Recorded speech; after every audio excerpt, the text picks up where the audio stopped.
Yo le hago una pregunta a los espectadores a los que tanto debo. La primera.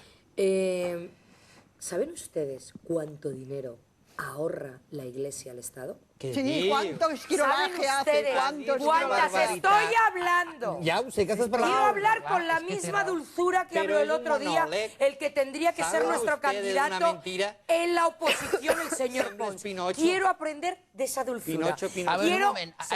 Senyor Tibo, quan vostè ha parlat, a la primera paraula, nosaltres però hem escoltat. després era Ara li demano amb tota cordialitat del món que estigui tranquil i que escolti a la senyora Nízar. Entonces, Quina democràcia. les acabo de hacer una pregunta que me gustaría que también la dijesen y ustedes, los espectadores, que son al fin y al cabo quien mandan, nos la cuenten. Vale.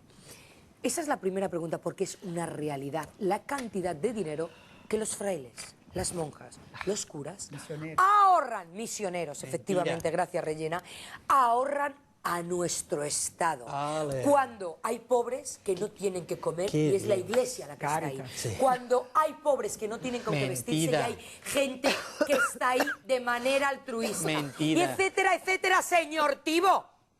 Yo le he respetado. Le he respetado. Le pido que además no se atreva a hacer mofa de algo tan serio como para mí es la Iglesia. A mí no, lo que no m'agraden son las mentiras y la manipulación. Porque que ahora mismo, efectivamente sé que vivimos en un país en el que los grandes políticos como son la señora Nebrera, el señor Pons, etcétera, etcétera, el señor Jaime Mayor Oreja, el señor Rato, no les estamos dando su lugar que se merecen. Efectivamente sé que ahora mismo a mucha gente le está costando entender lo que Aida ahora mismo dice. Pero quiero decir, además de añadir a este pequeño discurso, que una mujer que efectivamente es como Regina, cristiana, que le ha dedicado su libro, 3 ediciones, más de 8.000 copias, a Dios, y que además hoy tengo la oportunidad de, Aida Nízar se confiesa, regalárselo al señor Carlos, que se manifestará porque sabe el daño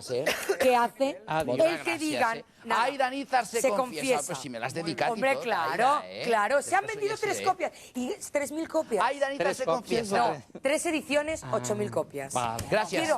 Pero es que quiero decir, nada, gracias a ti, Carlos, porque como tú estás sacando lo mejor de Aida, ahí está lo mejor de Aida en ese libro. Estic fent lo que puc, Entonces, para ya terminar, quiero hacer saber a la gente que dejen a la Iglesia en paz, que dejen de retirar, que dejen de retirar algo que hace tanto bien, porque siento envidia, ya que antes la señora Falcón hacía alusión a que cuando vas a Francia, la educación, siento envidia cuando voy a Italia y la gente hace cola por entrar en un Vaticano, siento envidia cuando voy a un país árabe y se